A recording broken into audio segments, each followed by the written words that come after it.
2년 전 믿음으로 하나님을 기쁘시게 하는 교회라는 주제로 드려졌던 겨울 부흥에 큰 은혜를 받았습니다. 당시 저는 너무나 큰 은혜를 받았는데 그때 했던 결단이 있어요. 목회하면서 다른 욕심들은 모두 내려놓지만 오직 믿음에 대해서만큼은 선한 욕심을 가져야겠다는 결단을 했습니다. 그리고 코로나19의 특별 시기에 우리 공동체가 뉴 성막 시즌을 거치면서 다시 한번 믿음의 용량을 키워야 할 것에 대한 강한 도전을 받습니다. 우리 교회가 다른 것은 좀 불비하더라도 정말 믿음으로 하나님을 흡족하게 하고 하나님의 기쁨이 되는 그런 공동체가 되었으면 하는 열망이 가득합니다. 오늘 제가 이 일부 예배 오면서도 너무 기뻤어요. 여러분, 세상에 많은 청년부들이 있겠죠. 수백 명 모이는 청년부도 있겠죠. 그러나 아마 주일날 우리 청년부가 가장 먼저 모이는 청년부가 아닐까 그런 생각을 했어요. 정말 믿음으로 주일날 가장 먼저 이렇게 하나님을 예배하는 우리 청년들의 모습을 보며 하나님께서 흡족해 하실 줄 믿습니다. 그런데 오늘 본문에 참 부러운 주인공이 등장해요. 그는 믿음으로 주님을 감동시켰어요. 무엇으로 주님을 감동시켰다고요? 믿음으로. 우리 10절 한번 다 같이 한번 읽어봅시다. 10절입니다. 시작. 예수께서 들으시고 놀랍게 여겨 따르는 자들에게 이르시되 내가 진실로 너에게 이르노니 이스라엘 중 아무에게서도 이만한 믿음을 보지 못하였노라. 믿음으로 예수님을 놀라게 했어요. 그리고 아무에게도 이만한 믿음을 보지 못했다는 주님의 극찬을 들었습니다. 그럭저럭한 고만고만한 믿음이 아니라 완전히 탁월한, 그러니까 우리가 여기도 지금 20명 가까이 있는데 고만고만한 그런 게 아니라 이만한 믿음 내가 보지 못했다, 남이 흉내내기 힘든 그런 믿음이라는 인정을 누구에게 받았다고요? 주님에게 받았어요. 그런데 그 주인공이 누구입니까? 바로 가버나움 지역의 이방인 백부장이에요. 그렇다면 예수님을 감동시키는 믿음이란 과연 어떤 특징이 있을까요? 제가 사실 최근에 감동받았어요. 제 생일날 여러분들이 스스로 그렇게 서프라이즈 파티, 그 파티도 물론 저에게 감동이었지만 여러분들이 1년 전에 비해서 많이 단단해지고 진지해졌다는 그 사실에 제가 감동을 받았습니다. 그런데 예수님이 여러분들을 통해 감동받으신대요. 예수님이 여러분의 믿음을 통해서. 여러분 예수님을 감동시키고 싶지 않으십니까? 그 믿음의 특징이 과연 무엇일까요? 첫 번째는 겸손입니다. 뭐라고요? 겸손. 우리 8절을 한번 다 같이 읽어볼까요? 8절입니다. 시작. 백부장이 대답하여 이르되 주여 내 집에 들어오심을 나는 감당하지 못하겠사오니 다만 말씀으로만 하옵소서. 그러면 내 하인이 낫겠사옵나이다. 백부장이 예수라는 청년에게 무엇이라고 호칭합니까? 주여. 주인님이라는 그런 뜻이에요. 오늘 본문의 배경이 되는 가버나움은 상업뿐 아니라 군사적으로도 중요한 도시였습니다. 갈릴리 지역의 군대는 갈릴리 북부 지역인 레바논이나 시리아에 거주하는 이방인들로 대부분 구성되어 있었어요. 로마에서는 이 군대의 조직에 백부장 제도를 도입하여 운영했습니다. 100명씩을 묶은 것이죠. 지휘 통솔을 하기 위해서. 그래서 백부장은 100명의 이방인 부대원들을 통솔하는 장교로서 이방인 부대원들과 로마 사이를 잇는 중요한 역할을 했어요. 그래도 자기 밑에 100명이 있는 거예요. 로마 군대에서. 그런데 그 백부장이 예수님을 주인님, 주라고 이렇게 불러요. 백부장은 자신을 주라고 따르는 부하들과 하인들을 거느리고 있음에도 자신을 낮추어 오히려 예수님께 주인님, 주라고 부르고 있어요. 여러분 이게 쉬운 일입니까? 결국 쉽지 않아요. 직장 생활할 때도 그렇고요. 그리고 부끄럽지만 교회 모임에서도 우리가 새로운 사람을 만났을 때 여간에서는 먼저 고개를 숙이지 않는 게 우리의 모습입니다. 눈치 작전이 치열하죠. 특히 옆에 부하 직원을 한 명이라도 부리는 자리에 있는 사람은 어깨에 어느 정도 힘은 자연스럽게 들어가 있고 학력이나 배경, 회사의 재정 규모, 출석 인원수 등 어떻게든 자기를 부풀리고 포장해서 없어 보이지 않으려고 애를 씁니다. 여러분 학력 위조, 이력서 위조, 경력 위조 이런 게 왜 나옵니까? 그걸 그냥 정직하게 적으면 되는데 그런 걸로 자신을 포장해가지고 어떻게든지 꿀리지 않으려고 눈치 작전이 어딜 가든 치열해요. 사실 백부장은 당시 서슬퍼런 로마 권력의 군대 장교였어요. 그리고 자신 앞에 예수라는 청년은 피지배국 유대 출신이며 오해도 많이 받고 말도 많은 이단아로 몰리기도 하는 그런 대상이었죠. 하지만 백부장은 자신의 하인의 병 앞에서 자신의 사회적 권세는 무용지물임을 깨닫고 하늘의 권세를 지닌 예수님 앞에 고개를 숙입니다. 사랑하는 여러분, 겸손이 곧 믿음입니다. 아멘이십니까? 무엇이 곧 믿음이라고요? 겸손. 8절에 주여 내 집에 들어오심을 나는 감당하지 못하겠사오니, 나는 감당하지 못하겠다, 나는 가치가 없습니다 라는 뜻이에요. 이걸 원어로 보면 사실 이 말은 예수님의 7절 말씀에 대한 대답이에요. 7절 이르시되 내가 가서 고쳐주리라. 여러분, 내가라는 게 이게 강조되어 있습니다. 내가라는 인칭 대명사를 안 써도 되는데 굳이 쓴 이유는 유대인인 내가 이방인의 집에 꼭 가야겠느냐라는 그런 의미예요. 율법의 전통으로 비추어 볼 때 자신은 이방인들의 집에 들어가지 않아야 하는 유대인이심을 밝힌 거예요. 카슨이라는 신학자는 예수님께서 이방인인 백부장의 믿음을 시험하시기 위한 테스트였다고 해석합니다. 믿음이 없는 자들은 욱할 수도 있죠. 이게 진짜 보자 하니까 내가 주여 하고 고개를 숙여주니까 가만히 있으니까 나를 가만히로 하나? 네가 아무리 유대인이라도 난 로마의 군대 장교야. 이렇게 발끈할 수도 있는 상황입니다. 하지만 이방인 백부장은 유대인인 내가 굳이 너에게 가서 고쳐야 하느냐라는 예수님의 도발적 질문에 저는 주님이 저희 집에 들어오실 만한 가치조차도 없는 사람입니다. 자신을 낮추어 겸손하게 표현해요. 그럴 일은 없겠지만 제가 신방할 때 담임 목사인 내가 피곤한데 당신 집에 꼭 가야겠습니까? 이렇게 한번 얘기해 본 것도 마찬가지예요. 그런데 백부장이 오히려 저는 당신이 우리 집을 방문할 만한 가치도 없는 이방인에 불과합니다. 겸손하게 표현해요.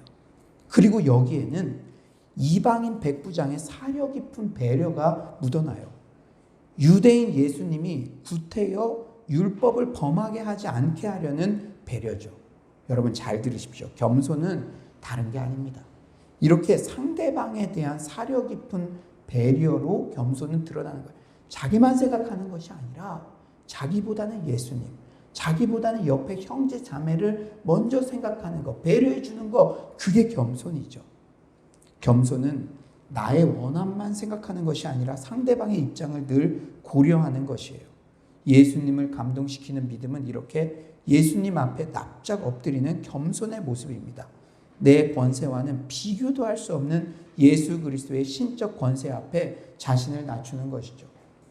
여러분, 어떤 기도원이 있었대요. 수도원이 있었는데 교만하기로 짝 이를 데 없는 그렇게 소문이 난 실제 수도원이었다고 합니다.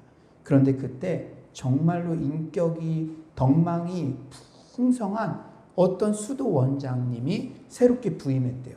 그런데 그 수도원은 먼저 온 젊은 사람들이 이 늙은 수도자들을 막 핍박하고 막 이렇게 말로 막 찍어 누르고 그런 나쁜 관행이 있었대요.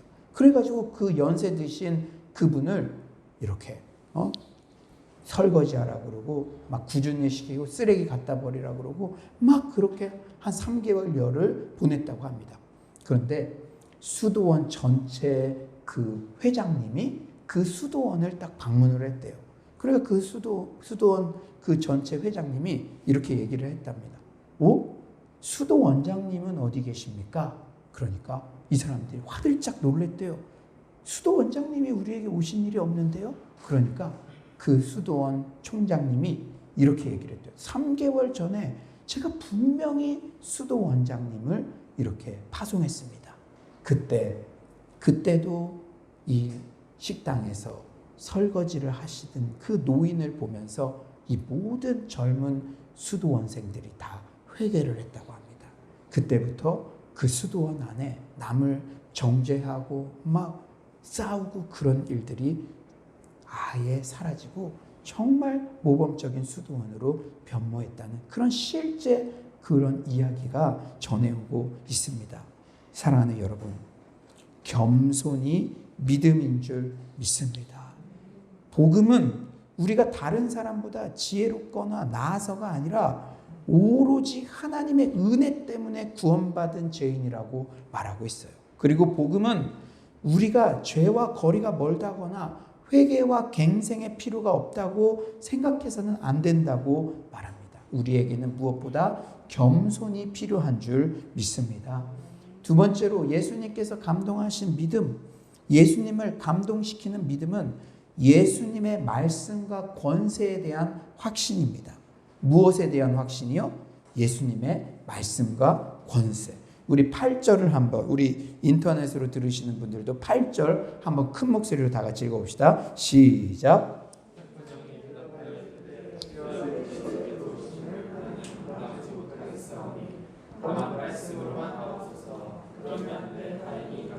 예, 백부장의 태도는 지극히 자신을 낮추는 겸손의 모습으로만 머무는 것이 아니라 확신에 찬 믿음의 모습으로 발전해요. 주님께서는 우리가 저는 벌레입니다. 저는 이방인입니다. 저는 못합니다. 저는 예수님 방문을 감당할 만한 존재가 아닙니다. 이렇게 못합니다로 머물기를 원하시지 않습니다. 저는 아무것도 못합니다. 하지만 제게 능력 주시는 자 안에서 모든 것을 할 수 있습니다. 주님은 우리에게서 이 고백을 듣기 원하세요. 오늘 백부장의 모습이 모범 샘플이죠. 저는 비루한 이방인입니다. 저는 한계가 많습니다. 하지만 예수님께서 말씀만 하시면 문제가 해결될 줄 믿습니다. 다만 말씀으로만 하옵소서. 우리의 믿음이라는 것은 잘되는 나 같은 긍정의 힘, 자기 암시에 대한 신뢰가 아닙니다. 정확무오한 팩트, 주님의 약속의 말씀에 대한 믿음이에요. 히브리서 1장 3절 말씀하시죠. 이는 하나님의 영광의 강체시오 그 본체의 형상이시라. 그의 능력의 말씀으로 만물을 붙드시며 죄를 정결하게 하는 일을 하시고 높은 곳에 계신 지극히 크신 이의 우편에 앉으셨느니라. 그의 능력의 말씀으로 만물을 붙드시며 만물, 여러분을 포함해서 세계 모든 경제, 재물, 모든 자연 형상, 그 모든 것들을 주의 말씀으로 붙들고 계시다는 거예요. 누가복음 4장 36절도 말씀하시죠. 다 놀라 서로 말하여 이르되 이 어떠한 말씀인고 권위와 능력으로 더러운 귀신을 명함에 나가는도다 하더라. 다른 것에 능력이 있는 것이 아니라 예수님의 말씀의 권위와 능력이 있는 줄 믿습니다. 주님은, 하나님께서는 태초에 하나님이 말씀으로 천지를 창조하셨습니다. 빛이 있으라 말씀하시니 빛이 생겼고. 사랑하는 여러분, 여러분이 무엇보다 하나님을 감동시키는 믿음은 이런 말씀에 대한 확신인 줄 믿습니다. 이방인 백부장이 바란 것은 이방의 여타 우상 숭배자들처럼 주문을 외운다거나 주술적 기원을 하는 행위가 아니었어요. 그는 주님의 말씀 자체에 능력이 있다는 사실을 깨달은 참 믿음의 소유자였습니다. 또한 주님을 감동시키는 우리의 믿음은 예수님의 권세에 대한 신뢰예요. 무엇에 대한 신뢰요? 권세. 9절 우리 다 같이 한번 읽어볼까요? 9절입니다. 시작. 나도 남의 수하에 있는 사람이요 내 아래에도 군사가 있으니 이더러 가라 하면 가고 저더러 오라 하면 오고 내 종더러 이것을 하라 하면 하나이다. 8절 하반절. 그러므로 다만 말씀으로만 하옵소서. 그러면 내 하인이 낫겠사옵나이다. 사랑하는 여러분, 아들이 아버지의 능력을 전폭적으로 신뢰하면 아버지의 마음 얼마나 흐뭇합니까? 여러분, 지금 이방인 백부장은요, 저 이방인인 우리 집에 유대인이 예수님께서 오시는 거 저 감당하지 못합니다. 그러나 말씀으로만 하옵소서. 지금 여기서 주님이 말씀만 하시면 주님의 말씀에 능력이 있으므로 아무리 원거리더라도 내 하인이 낫게 될 줄 믿습니다. 사랑하는 여러분, 아들이 아버지의 능력을 전폭적으로 신뢰하면 아버지의 마음이 얼마나 흐뭇합니까? 내 후배가, 내가 사랑을 주고 늘 지지해주는 후배가 나를 전폭적으로 지지해주면 얼마나 흐뭇합니까? 그런 아들에게는 없는 것도 만들어서 주고 싶죠. 하지만 아버지가 100번 1000번을 약속해도 아빠 진짜 해줄 수 있어? 스스로 걱정하고 의심하는 아들을 보는 아버지의 심정은 참으로 안타깝고 섭섭하죠. 백부장은 로마 지배국의 군대 장교라는 그래도 남부럽지 않은 권세를 가진 자였어요. 하지만 그 권세도 하인의 병 앞에서는 속수무책임을 발견했습니다. 그리고 세상 만물에 대한 진정한 권세를 가지신 예수님, 질병까지도 복종시키는 예수님 앞에서 그분의 권세를 인정하고 도움을 청하죠. 예수님의 메시아적 권위와 위상과 그 능력에 대한 진정한 믿음을 소유한 것이에요. 고린도전서 15장 24절은 말씀합니다. 그 후에는 마지막이니 그가 모든 통치와 모든 권세와 능력을 멸하시고 나라를 아버지 하나님께 바칠 때라. 우리는 이 상에서 주님을 감동시키는 믿음은 첫째, 겸손과 둘째, 주님의 말씀과 권세에 대한 확고한 신뢰라는 사실을 깨달았습니다. 그런데 예수님께서 백부장의 믿음을 극찬한 것은 또 다른 이유가 있어요. 여러분 잘 들으세요. 어쩌면 오늘 설교를 준비하며 개인적으로 가장 감동을 받은 포인트예요. 여러분, 우리가 그럭저럭한 믿음, 그만한 믿음은 우리 주변에도 흔히 볼 수 있죠. 그러나 이만한 믿음, 남과는 비교할 수 없는 이만한 믿음. 그럼 어떻게 하면 우리가 그럭저럭한 믿음에서 이만한 믿음으로 이렇게 인정을 받을 수 있을까요? 과연 믿음의 최고봉은 무엇일까요? 우리 주변을 보면 믿습니다 하며 신령한 은사를 받았다고 하며 산을 옮길 만한 믿음의 전투력을 자랑하는 사람들이 많습니다. 하지만 그것만으로는 예수님께서 내가 이만한 믿음을 보지 못했다 극찬하지 않으세요. 믿음의 최고봉은 결국 그리스도를 닮는 것입니다. 뭐라고요? 그리스도를 닮는 것. 그리스도의 장성한 분량까지 자라는 것이죠. 주님은 사랑이십니다. 이방인 백부장은 바로 그 주님의 초월적 사랑을 실천하고 있어요. 그 점이 주님의 극찬을 이끌어낸 것입니다.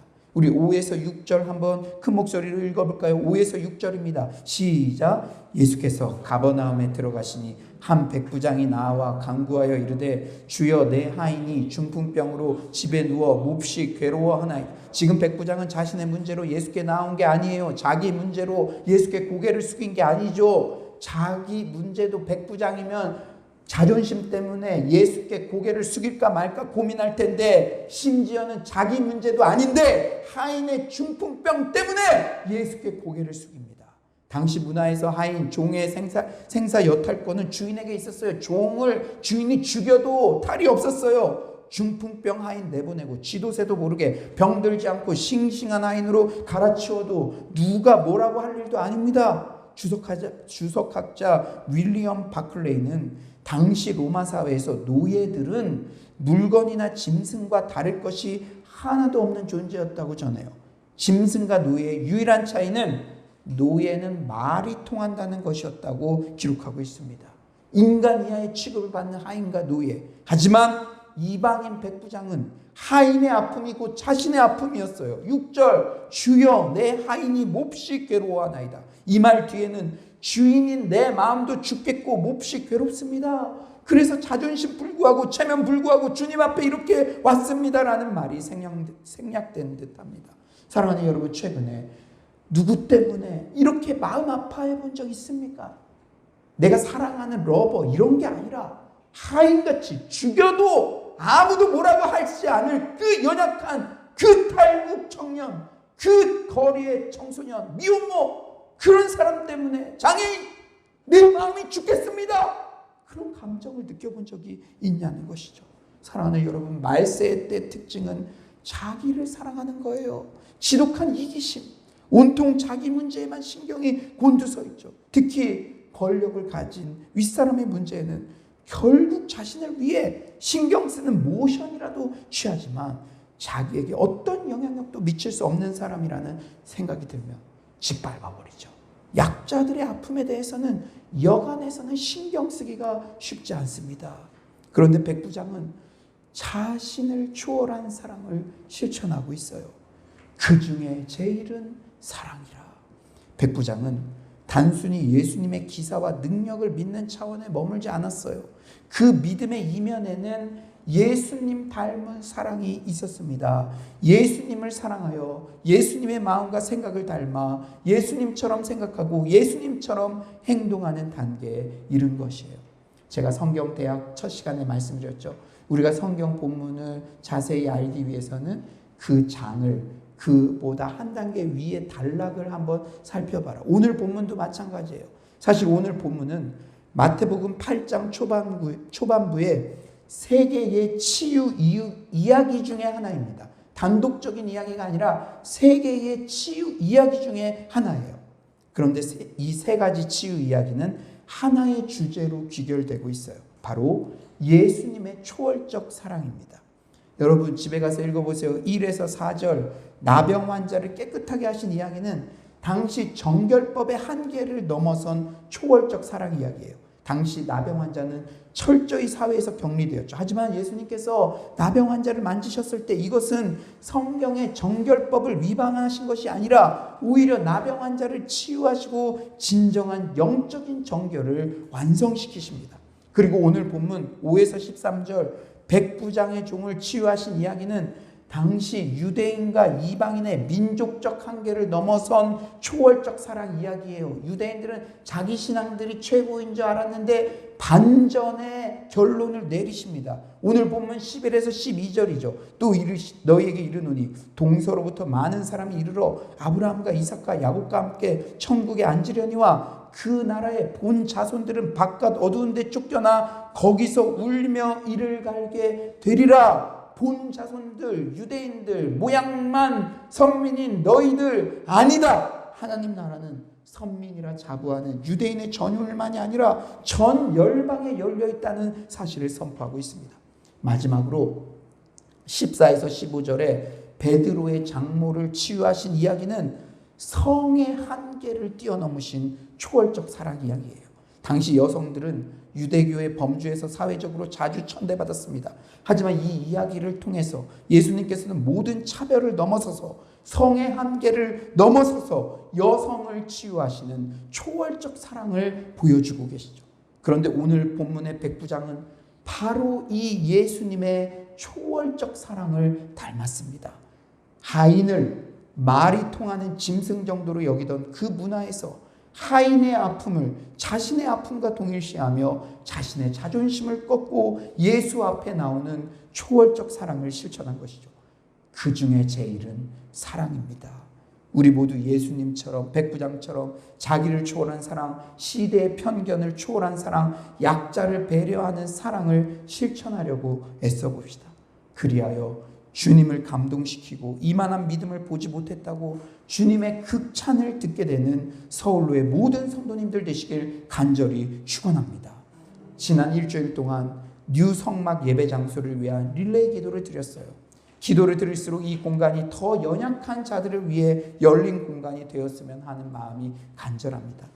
M4를 강요받는 이 시대의 청년들이 이곳을 스터디 카페 삼아 꿈을 키우고 미래를 준비하고 소망을 노래하는 장소가 되었으면 좋겠습니다. 이 지역의 어린이들, 특히 가정에서 충분한 교육적 케어를 받지 못하는 아이들이 컴패션 그로잉 이후의 전인적 양육을 받으며 상처가 치유되며 하나님과 사람 앞에 사랑받는 아이들로 무럭무럭 자라기를 기대합니다. 황혼, 이혼, 황혼, 우울증 등으로 고통받는 어르신들이 이 장소에서 담소를 나누며 기도에 전무하며 젊은이들의 따뜻한 사랑과 에너지를 받아가시는 공간이 되었으면 좋겠습니다. 사랑하는 여러분, 너무 꿈이 야무지게 느껴지십니까? 그러나 약할 때 강함 되시는 내 주님을 신뢰합니다. 항상 겸손하게 약함을 자랑하고 우리의 시선이 더 약한 곳으로 향할 때 여린 아기로 오셔서 가장 무기력해 보이는 십자가 죽음으로 모든 승리를 이끌어내신 약할 때 강함 되신 우리 주님께서 우리 공동체를 사용하실 것을 확신합니다. 코로나19 어떻게든 걸어 잠그고 개인주의가 더 심해지는 사회적 분위기에서 비욘드 초월하여 초월적 사랑의 작은 발걸음을 내딛는 서울로 공동체 되시기를 간절히 축원합니다. 여러분 주변에도 가장 약해 보이는 친구 있잖아요. 그 친구 데리고 오세요. 그럼 제가 밥도 사주고 커피도 사주고 뭘 하겠다는 게 아니라 이 공간이 정말로 낮은 곳으로 사랑이 흘러가는 그런 약함을 자랑하는 공간 되기를 간절히 축원합니다. 이제 말씀을 정리하겠어요. 오늘 본문이 포함된 마태복음 8장의 치유 이야기들은 7장까지 이어진 산상수훈 그 주옥 같은 말씀 바로 다음에 위치합니다. 마태의 글쓰기의 특징에 의하면 시간 순으로 배열한 것이 아니라 치유 이야기들을 모아서 배치했어요. 의미가 있습니다. 의도가 있어요. 마태는 예수가 위대한 구원의 메시지를 말만 하는 분이 아니라 메시아적 능력을 실제 갖고 계심을 강조합니다. 우리가 교회 안에서 말만 이만기, 말만 천하장사가 아니라 그 말씀대로 실제 삶에서 메시아적 능력이 있다는 것을 이 치유 이야기, 실제 이야기를 집약해 놓음으로써 우리에게 전하고 있어요. 예수님께서 산상수훈을 통해 가르침을 통해 말씀으로 자신이 메시아임을 보여주셨고 이제 많은 기적을 행함으로써 행동으로 자신이 메시아임을 보여주시며 하나님 나라가 참으로 도래했음을 입증하십니다. 성막, 뉴 성막의 특별한 시즌을 지나면서 우리가 간절히 기도하고 있습니다. 새벽마다 밤마다 369 기도 운동, 12시간 릴레이 기도, 한 끼를 금식하며 기도하고 있습니다. 주여, 우리 서울로 공동체가 경건의 모양뿐 아니라 실제 경건의 능력이 나타나는 공동체 되게 하소서. 저는 우리 공동체의 간절한 기도를 들으신 주님께서 우리 공동체 말만 무성한 잔치가 아니라 사회적으로 무시당하는 사람들의 실제적 치유가 일어날 것을 확신합니다. 자연, 마귀, 질병을 포함하는 사탄의 요새를 무너뜨리실 것을 확신합니다. 그런데 주님께서는 기적을 행하실 때 우리의 믿음의 반응들을 요청하세요. 우리 13절 한번 다 같이 읽어봅시다. 13절입니다. 시작. 예수께서 백부장에게 이르시되 가라, 내 믿음대로 될지어다 하시니 그 즉시 하인이 나으니. 내 믿음대로 될지어다. 예수님께서 복음을 선포하시지만 백부장, 내 믿음대로 될지어다. 유성막 시즌을 거치면서 매주 주일마다 치유의 메시지가 선포되지만 내 믿음대로 될지어다. 우리 모두 주님을 감동시키는 백부장의 믿음을 소유하시기를 간절히 축원합니다. 주 앞에 납작 엎드리는 겸손, 말씀으로만 하옵소서. 말씀에 대한 확신, 예수님의 신적 권위에 대한 믿음. 여러분, 지금까지는 내가 해봐도 넘어졌어요. 예수님보다 연줄이 중요한 것 같아요. 집의 경제적 배경이 중요한 것 같아요. 사람이 중요한, 다 집어치우십시오. 다시 한번 예수님의 신적 권위에 대한 믿음을 가지시길 간절히 축원합니다. 무엇보다 이기심을 극복하고 연약한 자에게 초월적 사랑을 실천하기를 애써봅시다. 이렇게 우리 모두 예수님을 감동시키는 믿음을 소유하여 그 즉시 하인이 나으니라. 그 즉시 질병이 떠나가더라. 그 즉시 경제적 묶임이 해결되더라. 그 즉시 진학의 문이 열리더라. 이 특별한 시즌에 주님을 감동시키는 믿음으로 그 즉시 문제가 해결받는 서울로의 모든 성도님들 되시길 간절히 축원합니다.